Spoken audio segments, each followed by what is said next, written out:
अस्सलाम वालेकुम। उम्मीद करता हूँ आप सब लोग ठीक होंगे। आज के दिन हम मौजूद हैं वजीराबाद के गांव बरोकी चीमा। वहाँ पर एक 9 गज लंबी कब्र बनी हुई है जो कि हजरत दाऊद अलैहिस्सलाम के बेटे से मंसूब की गई है। आप अलैहिस्सलाम का जो नाम बयान किया गया है हजरत नातन अलैहिस्सलाम। क्या आप लोगों ने कभी ये नाम सुना है हजरत नातन अलैहिस्सलाम? आप लोगों ने सिर्फ हजरत सुलेमान अलैहिस्सलाम का नाम ही सुना होगा जो कि हजरत दाऊद अलैहिस्सलाम के बेटे हैं।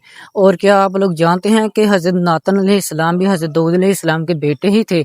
हजरत दाऊद अलैहिस्सलाम के 19 बेटे जो है बयान किए गए हैं। डिस्क्रिप्शन में मैंने जो है सारे नाम जो है लिख दिए हुए हैं, अब वहाँ पर जाकर पढ़ सकते हैं।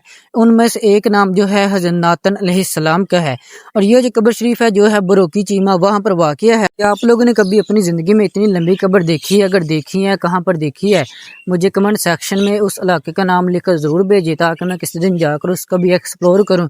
और इसके अलावा आप इन लंबी कब्र के बारे में क्या जानते हैं कमेंट सेक्शन में वो भी ज़रूर बताया करें ताकि ज़्यादा से ज़्यादा इन्फॉर्मेशन मिलती रहे और उस इन्फॉर्मेशन को वीडियोज़ में ऐड किया जाता रहे।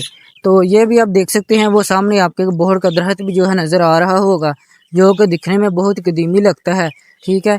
और ये जो दीवे वगैरह यहाँ पर पड़ी हुई हैं तहती नहीं लगी हुई। अगर किताब इनवारुल शम्स के मुताबिक साहिब मज़ार का नाम जो है हज़रत नातन अलैहिस्सलाम है जो कि हज़रत दाऊद अलैहिस्सलाम के बेटे बयान किए गए हैं।